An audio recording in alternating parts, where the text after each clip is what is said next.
Okay, this is August 16th, 2021. I am Brian Baylor, Village Administrator for the Village of Hannah City.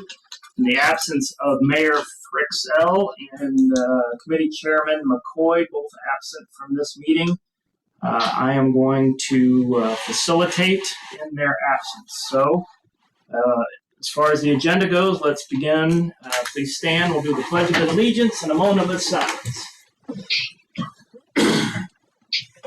I pledge allegiance to the flag of the United States of America and to the republic for which it stands, one nation, under God, indivisible, with liberty and justice for all.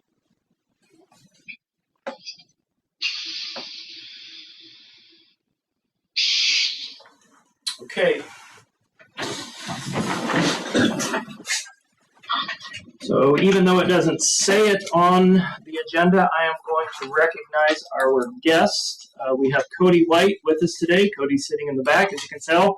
Cody's a firefighter. Thank you.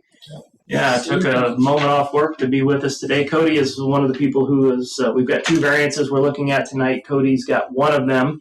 And when we open the public hearing, we'll hear from Cody in terms of what he's got to say in regards to the variance. And then we'll move on from there. Welcome, Cody. Thanks for being here.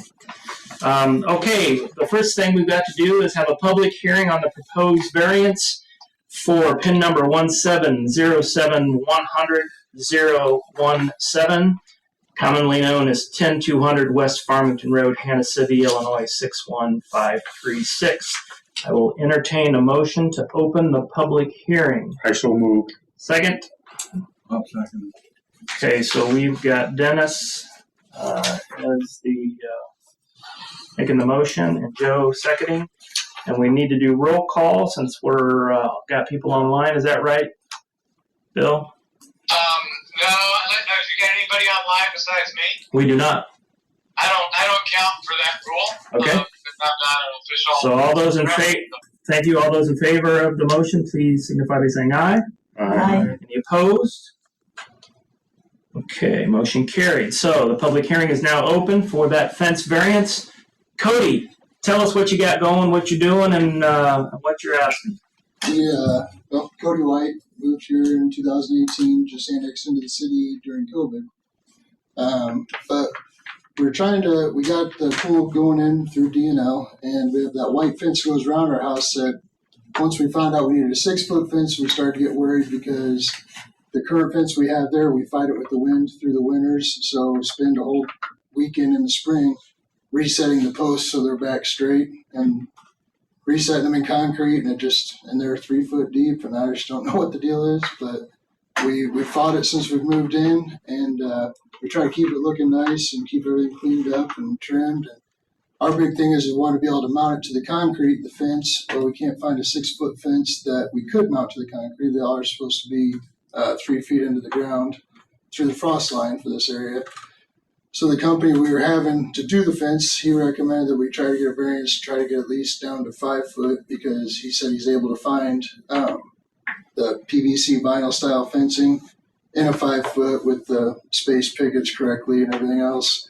Another issue is ordering the stuff and actually getting it in time right now. It's been just a nightmare. We did all the ordering and we're still waiting on our liner that was going to be in 3 weeks ago, and it's not in. And so we looked at fences. We were going to try to maybe even just go to aluminum to get it done. And we were out all the way through October at that point, just even on delivery. So one route that we went before even knowing the fence stuff is we did the auto cover, which you have to have pin pad and you have to be in line of sight of the pool when you close it. So the pad has to be within one of the ends of the pool. So we did that. It's, I believe it would hold some up to 600 pounds per square foot, if I believe right. It's on tracks. There's no way to get around it or into it. It's tracks built into the pool, steel wall. So we don't want to have any accidents out there. You know, we've got livestock out there and stuff like that. So we just don't want to have an issue. But just for we're not trying to get away from a fence. We're just trying to make it to where it's a little more feasible for us to get mounted to the concrete and not have to hassle with it every year, trying to straighten it back up because it would actually essentially catch more wind than the 4-bar fence that we have going around. So it's really about all I've got for you. Anybody got any questions for me? I have a question. So you said that it's a locking cover. Is it like something that you have the unlock button like in a locked garage? So it's not like outside. It's a pin pad. It has to be inside the area. You have to, because when you close it, essentially you trap whoever's in there if there's somebody in there. So you have to be able to watch, and you have to hold the button down to close it all the way. And then to open it, you have to have a pin pad, or our pin number to hit it, and then hit open. You got to hold it open to open it the whole way. It's not automatic. But So nobody could just like walk into your backyard and get to the pin. no, I mean it'd be within the fence area too. But it's one of those things where if we get an alert on our phone anytime somebody tries to type in a code, like even when we do Oh, it, that's nice. we'll get it. So Bill, are you able to hear okay? If he could step a little closer to you, that'd be better. I think I picked up most of it, although I do have a follow-up question once the commission and CDA members have asked all their questions. Okay. Chris, did you have anything else? Or? No, that was it. Anybody else have any other Thank you. questions at this point? Okay, so Cody, Bill's the village attorney, and he had a question for you. yes, sir. Can you explain to me, and I can barely spell concrete, let alone lay it or anything, but explain to me the interplay here between the concrete and the fence and how a foot lower helps you on that. We wanted to have a fence that we could mount to the concrete versus putting it in the ground around it because it's not working for the current fence on the other side being in the ground. The wind's constantly catching it and pulling it over, and we have to re-straighten everything every spring. So our big thing was getting it mounted on the concrete. It would be anchored through the concrete, steel anchors, and it's a steel sleeve that comes up. I believe it's 8 inches up into the hollow part of the post, the vinyl post, and then it's lag bolted through that. And that's only available in 5 foot, or 5 foot for the vinyl stuff, you have to go to aluminum, but then anything at 6 foot, they don't allow, it's too tall to be mounted to the concrete because it just catches too much wind. They won't back it or anything like that. They don't always put it. So all of those posts are usually 9 foot. You're saying you're going to anchor this to the how far is this going to be from the pool? 7 foot. It's just going to go around the perimeter of the pool. Because you're going to have a concrete pad. So it'll be 7 feet from the actual pool. Like a kid Yeah, can't it'll fall be- over it and fall into the pool. Right, no, it'll be 7 foot and then the cover. And the cover's inside the pool track, not on the concrete. I don't know how they work. Bill, we got a siren going, so Well aware, sir. yeah. I'm doing okay. I can hear everybody. All the ladies that match my second hear 'em. Okay, did you have a follow-up? Did you understand his answer on your? I did, but it sounds like you have another piece of fence over there you're trying to mate up to. Is that right? No, it's that fence is actually, it goes around would be north side of our house and down the east side, and it's just a 3-bar like horse style, livestock style fence. So it would meet, qualify. yeah, it would meet the requirements in terms of the keeping a child out. Yeah. It's not tall And enough. I'm not trying to be difficult. I'm just trying to help out the commission members. So, I mean, pretty much everybody else has come in, for pool fence. They just, they stick them in the ground. And I guess I thought you were trying to mate up to another fence as to why you couldn't, anchor this in the ground like everybody else. But one, I think what he said was, because I understand this, because he and I have talked about it, is the uniqueness of their fences. There's not a surrounding neighborhood. There's kind of just 2 homes that sit out right off of 116, and so the wind comes across the fields, and it's blowing the existing fence to some degree and causing problems with it. So if I'm saying it wrong, Cody, tell me. But I think his point is that a foot lower makes it less likely that fence is going to get blown and bent over and what have you. And by putting it on the concrete, they say that you won't have that lean like our other fence does at the end of every winter. When you're 7 feet in height total, right? 5 feet in height is what I'm asking for.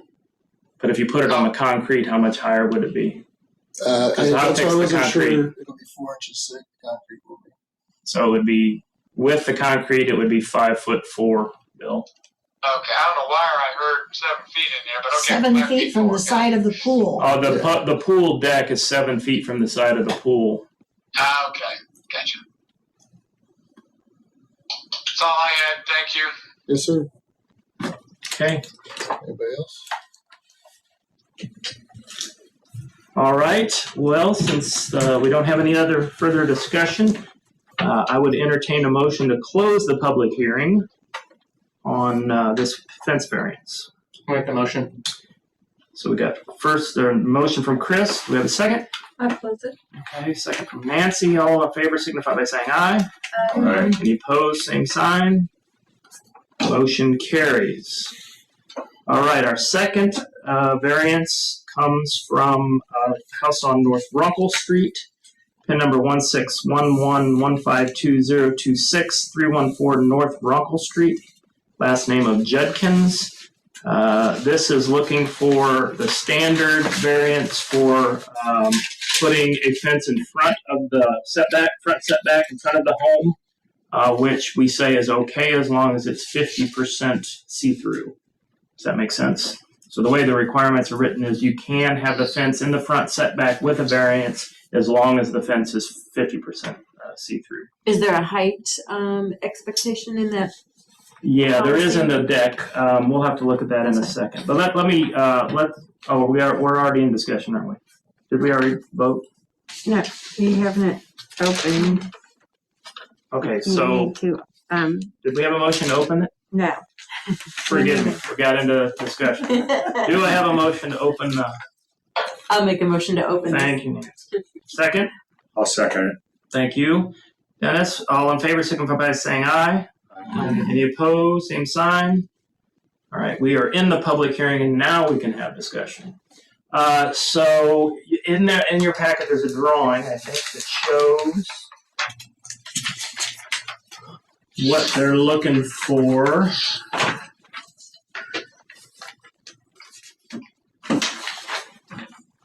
So it's 54. So if you look at it with Runkle Street at the bottom, you can see where the home's sitting. So it would be a 54-inch fence from the front lot line, or from where the house extends across forward, and then 93. Oh, that's length. Excuse me, 54 and 125. So let me look at that.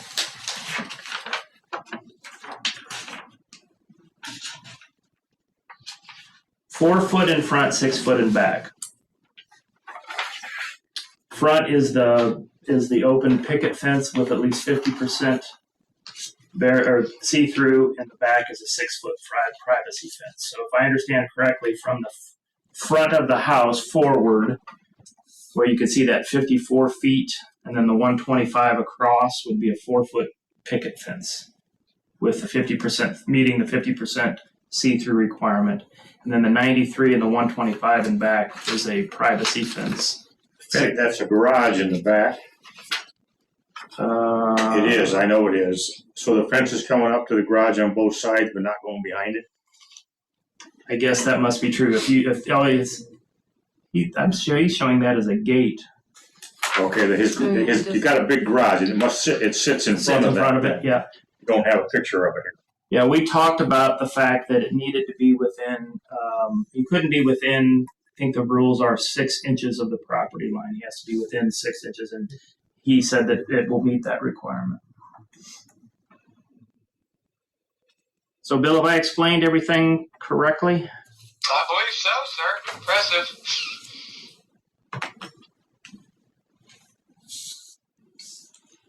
You know what house we're talking about? Yeah. Okay. Neighbor. Oh, okay. Pretty close. Okay. Yeah. Smith's old house? Huh? Smith's old house? I don't Smith's old house? I don't know who. Remember, I'm a transplant, so Oh, you're a transplant, that's I know Judkins real well, but I don't know who's there before. Any concerns that you might have about being able to see as you go? Yeah. Okay. And we answered the height question, right? 4 foot for the front and side up to the home and 6 foot in the back, 6 foot privacy in the back. Any questions? Okay, if none, I will entertain a motion to close the public hearing on this variance. I'll make the motion. Thank you, Chris. Second. I'll second. Thank you, Joe. All in favor signify by saying aye. Aye. Any opposed? Okay, motion carried. All right, so now in your decks there should be a finding of fact for the property requesting the variance. This was the Cody's property. We've had some discussions on this with the attorneys, and they've kind of weighed in with their opinions here. But we're supposed to go through these and answer this question. You all can answer it however you see fit. But there's 3 questions for this kind of variance, if I understand correctly, Bill. The first is that the property in question cannot yield a reasonable return, if permitted to be used only under the conditions allowed by the title governing the zoning district in which it is located. Bill, you want to translate that for us? Yeah, it's basically, I feel like the language which comes right out of the state statute is just indicated as, is your property not really going to be adequately usable unless we grant this variance? So the question is that, so to restate, number 1 is the property would not be usable or resellable? I think you might be overstating it a little bit. I would say adequately usable. So what does usable mean? Yeah, so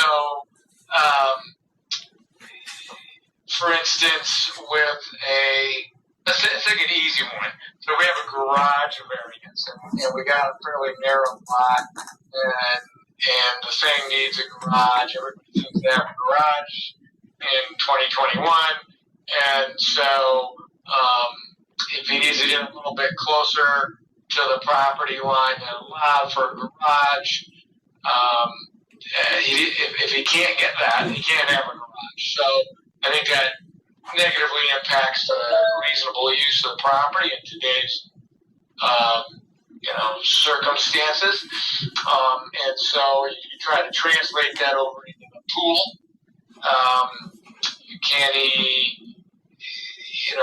He's already got his pool in there, I think. Oh, it's in progress. In progress. Yeah. And apparently, for whatever reason, the wind loads are keeping him from getting the fence we require him to put up around the pool. So he wants to mount it to the concrete and be 8 inches shorter, I guess, than required. So, this is a tricky one on that because he's everybody thinks the garage is pretty essential. Pools might be viewed as less essential. But the idea is, I would kind of use that reasonable word. I would focus in on that, a reasonable return. And it's not like he's renting this house, so I hate the fact that the legislature used the word return. It's hard to translate that into an owner-occupied property. So, I would kind of look at this as, is he going to be sort of unreasonably prevented from doing what he wants to do by our fence regulations? And so that really boils down to, I think, this 8-inch height differential. Because if the fence is more stable on the concrete, well, that's not necessarily a bad thing. So it's really, I think it's that 8-inch height differential between what he can do when he bolts it to the pool deck and what he would have to do under our regulations and bolt it off the pool deck. So Bill, let's pause here a minute and let the council or commission see if they have any questions for you or clarification that they need on this first one. Of course. Guys, what do you think? Any questions?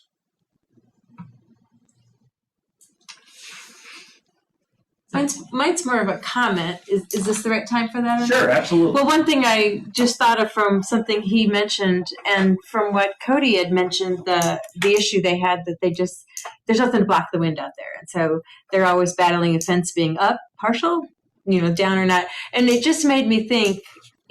Our ultimate, I would presume that the policy is there for the ultimate goal of safety for the community and obviously, of course, kids. So a couple of things I think of is if I'm thinking where your house is located, and as somebody already mentioned this, they're not like next door amongst a full Yeah, it's actually on 116, kind of almost because I've across seen from the, the water. what's it call it, the grain bin barn. Grain bin bar looks nice. So that's one thing I'm thinking of, but I know we have to go by policy as well, is, what's the potential risk is kind of what I'm thinking of. And then somebody mentioned, I'm also thinking, well, he's already had, if I understood it right, experience with a 6-foot fence that comes always battling because of the winds. And, what provides the more protection? Is it the slightly shorter fence than regulation that will be there and be up, we presume, because of the concrete? Is that the idea?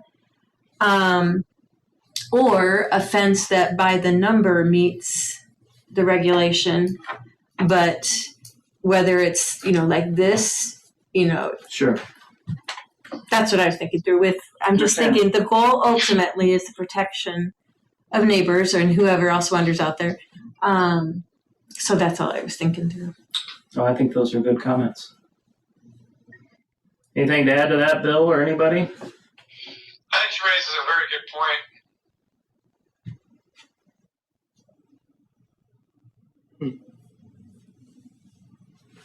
Should we decide on number one before we go to number two, or should we talk about all three and then kind of? There's no magic there, so I like where you're going. Okay, so let's talk about for this unique situation, I'd probably talk about all three. Okay, Yeah. so let's talk about number two. Number two says that the plight of the applicant is due to unique circumstances and does not result from the actions of the applicant. So I guess the unique circumstances in this scenario would be the wind. I think the wind and the distance from neighbors. Okay. And number three, any questions on that? So with that comment then, that the plight of the applicant is due to unique circumstances and does not result from the actions of the applicant. Does that change that answer to true? I think that at the end of the day, these answers are up to you all. Okay. So I apologize I didn't make that No, clear no, in no front. worries. These were just some weighing in by Michael when we were looking at it. All good. He wasn't going to be able to be here, so I put them in just so you would know where he was at. But again, Bill's hearing more of the conversation, and he may not feel the same way. And at the end of the day, it's not Bill's choice, right? Bill, I'm not. It's You're correct. it's the planning commission's choice as to what it is that you want to do. Bill's job is to define risk for us and allow you to make an educated decision as it relates to risk. Yep. The last one says that the variation, if granted, will not alter the essential character of the locality.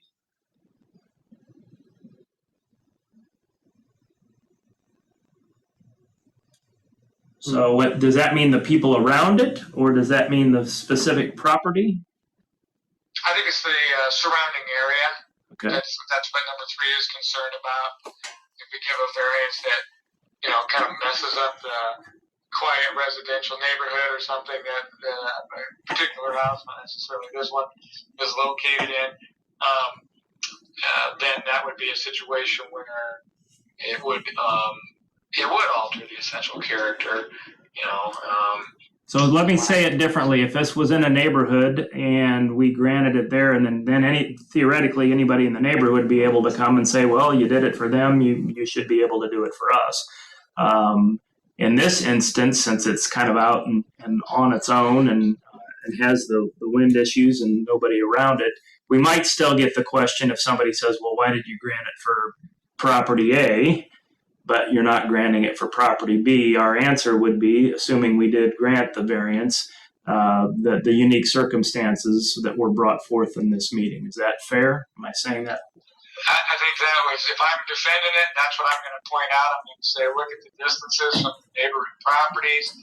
We know when you get out in the country, you get more wind, and so we think it's reasonable that he gets more stable anchoring to the pool deck, the concrete pool deck, so to speak. I mean, the concrete surrounding the pool deck. And he's only really 8 inches under our ordinance. So those are the facts I would point out to a court if I was defending the granting of this. Correct. I just want to make one thing clear. You're not lobbying on behalf of the variance. You're saying if you were to defend it after the fact, that's what you would say. That's correct. That's correct. All right, so I think we're all in agreement that number 3 is true. Is that fair? Let's go back to number 1. How do you all feel about number 1? Is it true that another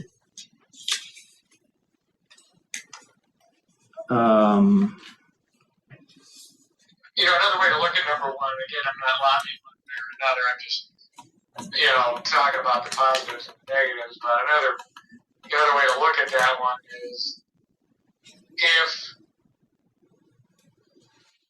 he can't make a fence stay up without this, without putting it on this concrete deck, he's got to take his pool out.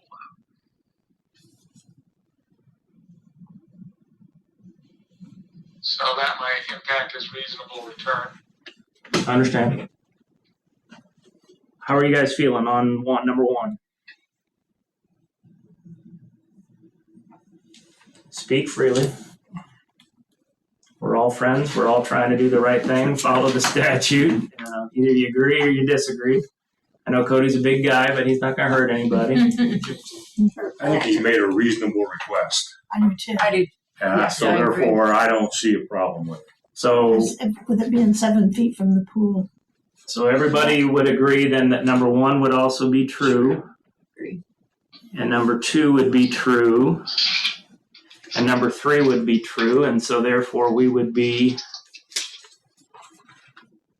granting the variance on this, the 16th day of August 2021. So what I'm going to do is I'm going to pass around this little sheet of paper wherein you all need to sign where it says Commissioner.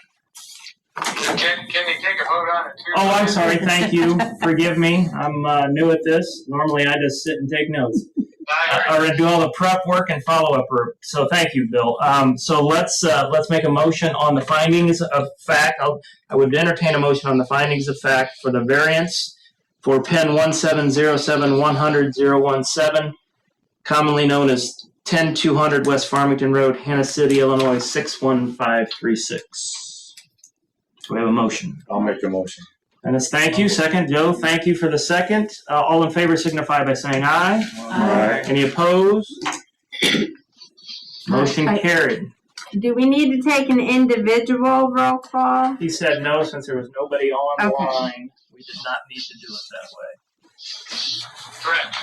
Well, I didn't know since you were actually voting on something. Great question. Okay.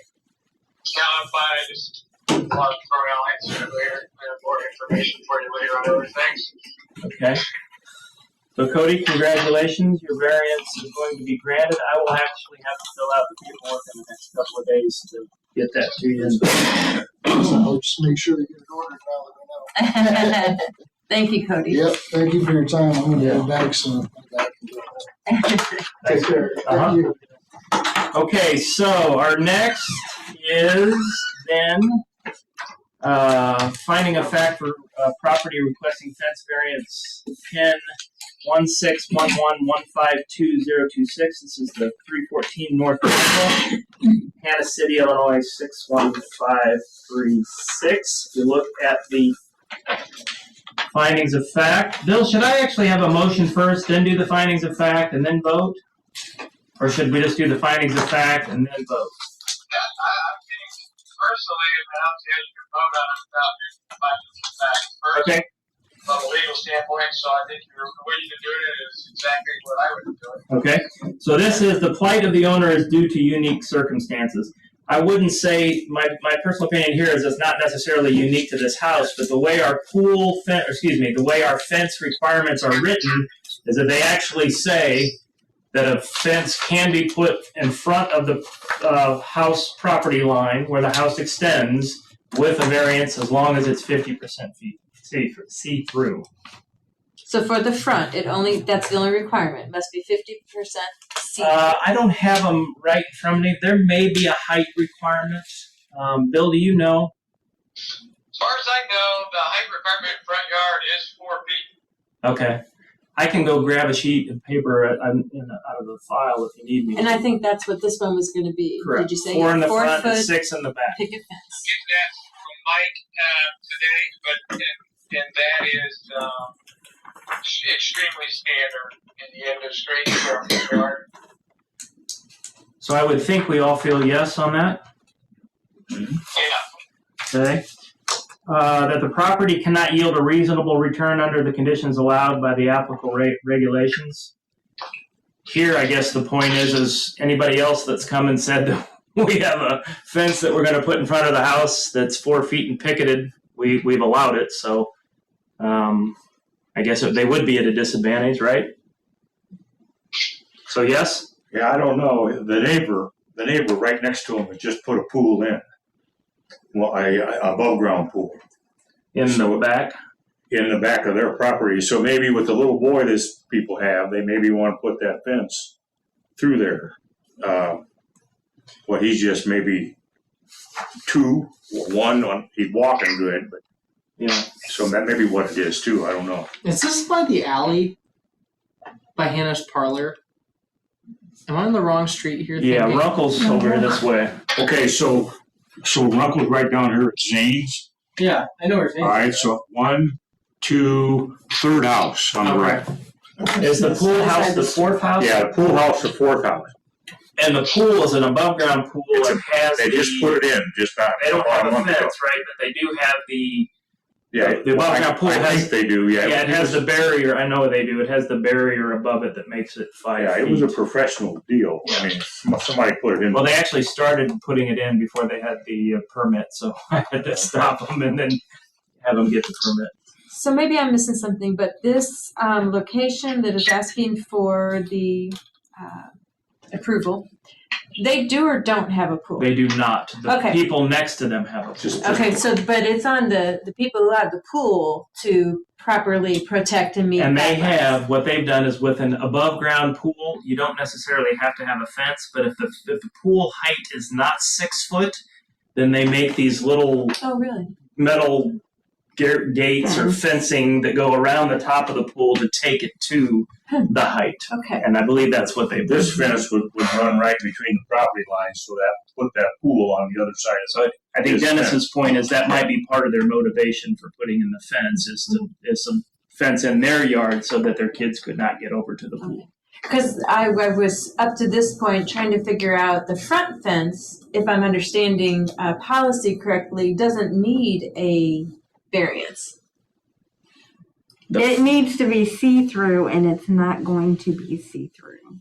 The No, it picket is. fence? It is. Because it No. needs 50%. Correct. The way our requirements are written is the only way anybody can put a fence from the house in front of the house. Yep.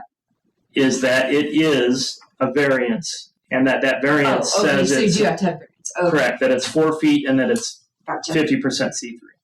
So in theory, nobody can put a fence in front of their home without a variance. Got it. Correct. Make sense? Yep. So I think number 2 is yes, that the proposed front and side yard fence will not exceed 4 feet in height. There we go. That's true. That the proposed front and side yard fence will be at least 40% in open design. I think our requirements say 50%, Bill. Should I change that? Or do you think it says 40? Yeah, I would change that. I'm going to typo, actually, or it didn't get caught. Okay, Yeah, it should match your ordinance. that's true.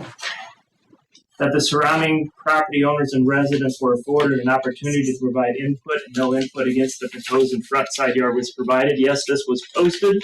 All variances are posted publicly, and so that people have the ability to say something if they don't like it, both in the newspaper and on the website. So that's yes. That the proposed front and side yard fence, considering its placement, height, and construction, is compatible with the surrounding neighborhood and will not diminish neighboring properties of their full use and enjoyment. He says both of them are the vinyl fencing. So the picket fence is that's kind of it's the nice vinyl. He actually had pictures. You want to see them? I don't know if it's white or brown, which one they chose, but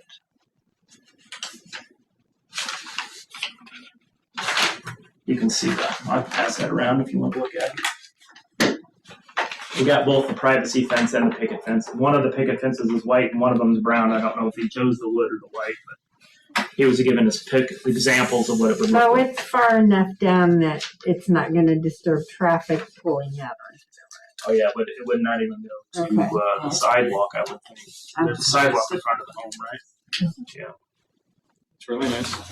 The fences cannot go, again, they cannot go within 6 inches of the property line. So they have to be at least 6 inches off the property line. The proposed front and side fence, considering its placement height, okay, so you can look at the pictures. You tell me if you disagree with that. But it appears to me 6 would be yes.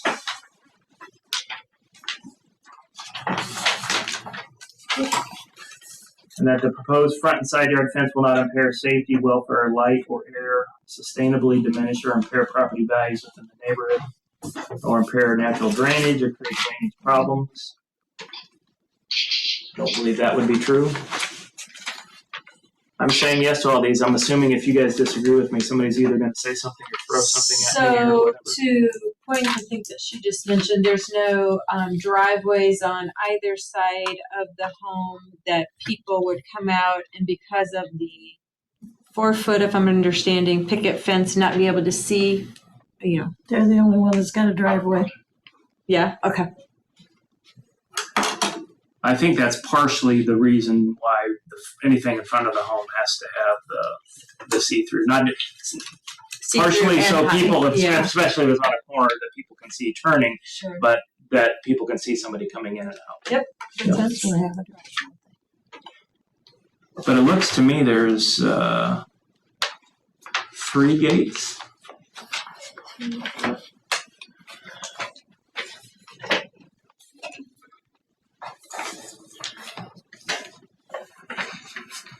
Is everybody in agreement that this is looking okay? That we should answer yes to all of these? Yeah, no concerns? All right, let me go. I think, number 8, that the proposed front and side yard fence will not alter the established character of the neighborhood. Assuming that is yes. So since we answered affirmatively to all of them, I would entertain a motion to grant the fence variance for FEN 16111520026, commonly known as 314 North Runkle, Hannah City, Illinois. Does anybody want to make that motion? I'll make the motion. We got so moved by Nancy, seconded by Joe. All in favor signify by saying aye. Any opposed? All right, I voted that time, Bill. See, you don't have to tell me 6 times. 5's plenty. You're Yeah, we're gonna pass this around and get signatures for that. All right, next thing on the agenda is to approve the minutes. So if you would take a minute to look at those and what you have, I would entertain a motion to approve the minutes from our last meeting, which was what? Way back, July 5th? Mm-hmm. Yeah.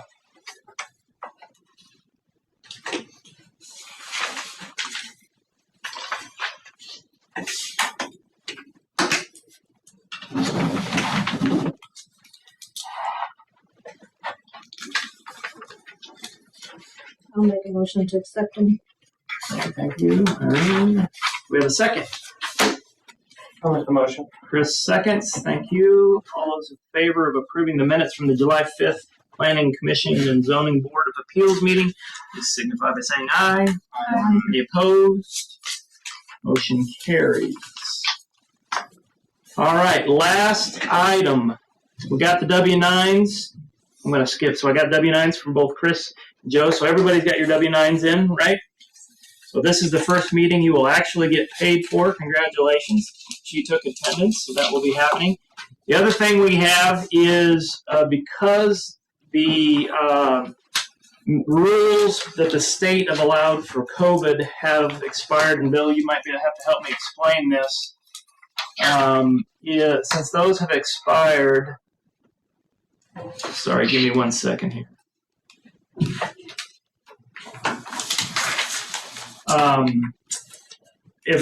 If we have somebody that participates remotely, we're putting rules in place where you all are saying it's okay that they can participate remotely, but the only way we can vote on things is if we have a quorum within the room. Correct, Bill?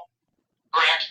And even if we do have a quorum within the room, we are still allowing the person online to vote, or no? Yes, but it has to be a roll call vote. And I think it says that the meeting needs to be recorded. Which we're doing anyway. So basically what we've got here is a proposal, and the board approved the same thing. But this proposal says if Nancy goes back out on the road, she can participate remotely. Is that correct, Bill? Yes. As long as we've got a quorum in the room. And she can vote as long as we do a roll call vote. And so we have to put this in place since the exception for COVID is expiring. Make sense? Yep. I had a question because I thought Michael said they can only be remote if they were sick. So is that true, Bill? Because in the board meeting, did something come up, something that said that there were 3 reasons why Or business was the only reason. they were Personal. sick, business, and something else. Does that apply to the planning commission as well? Yes. So But that's a state law, so you don't necessarily have to put it in rules. You just have to have rules that allow the remoteness. okay. So just to be clear, if Nancy's just going backpacking, through Europe for the fun of it, she can't participate remotely because that would not meet those rules, correct? Yeah, I think so. Mike has really been our go-to guy on these. That's what I think he said. So what we did is we went ahead and passed it anyway. So that way, if there are legitimate reasons that people have to be gone, and then we'll deal with the circumstances of the individuals at any given time. I think that's what we did. Thank you. Good reminder. I think that's the best way to do it. Yeah. She may take up, she might sell, as part of her career, she might sell picturesque shots of the Smoky Mountains, and maybe that's part of her business. So Understand. We'll do it. So let's not think of individual circumstances. Let's just think of this as putting in place the rules that should we have people that needed to be remote, we would have the ability to have them still be a part of the meeting, and we can deal with Nancy or whoever's circumstance is separate from that. So if everybody understands, I would entertain a motion to approve the rules governing remote attendance at meetings for the Village of Hannah City's Planning Commission Zoning Board of Appeals. I'll make that motion. Thank you, Dennis. Do I have a second? I'll second it. Chris, thank you for your second. All in favor signify by saying aye. Any opposed, same sign. Motion carries. We are at, I have no correspondence. Our next meeting is scheduled for September 20th, 2021. I can tell you as we sit right now, I have no agenda items for that meeting, so we may not need to meet. But like always, what I'll do is I'll send you a note the week before, make sure we've got enough people in a quorum to meet if we need to, and let you know what we're going to talk about. But we may not need to meet because I don't have anything right now that would dictate that we needed to. I think they all need to sign this. Oh, that's right. Thank you. Thank you. This is the, okay, I need to write this. Adopted, this is the 16th day of August, 2021 by a vote of 5 ayes and 0 nays. And once again, there's a commissioner signature. Thank you for catching that. Wait, this says that you have to know 72 hours in advance. Ah, that's true. I did forget about that. Unless you're sick. Well, I work salary and I have stuff that comes in after hours. So does that mean what does that mean for me? All it would mean is if you don't let us know 72 hours in advance. Because I don't typically know 72 hours in advance. Michael It's said the hospital. as soon as you know.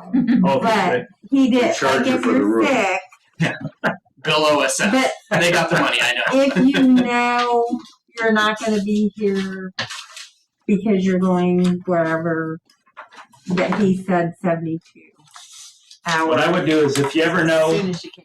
just let me know and then we'll go from there. I'll look and see if it works out okay. And if it does, we'll. Because it helps you to know too if you're going to have a quorum, right, in the room. Can I ask a separate question? You can ask whatever. But also related to service, and I think it's probably a no-brainer answer. But we're getting ready to put our house on the market. So is it safe to say that, and not buy another house? It's really well done. So once we would close on the house, I presume that makes us not eligible to serve anymore. That's correct, Makes right, sense. Bill? Correct. Whether Gotta it's live me in and Todd, you know. So anyway, I kind of wanted just to let the board know. So if you know people, Yeah, Ken. we may need to stir up. You- Will you keep that one? Because that'll need to be filed. Okay. And these go in the packet for the permit. So yes, the answer is if you're no longer a resident of Hannah City, then you cannot. That's what I serve. thought. So, Yeah. and hopefully we'll get a quick sale, but we wouldn't close until the beginning of November because we have to host a party at the end of October at our house. So anyway, I just wanted to let people start thinking that Thank you. might need a replacement for myself as well as Todd. So. Thank you. Yep. Is there anything else?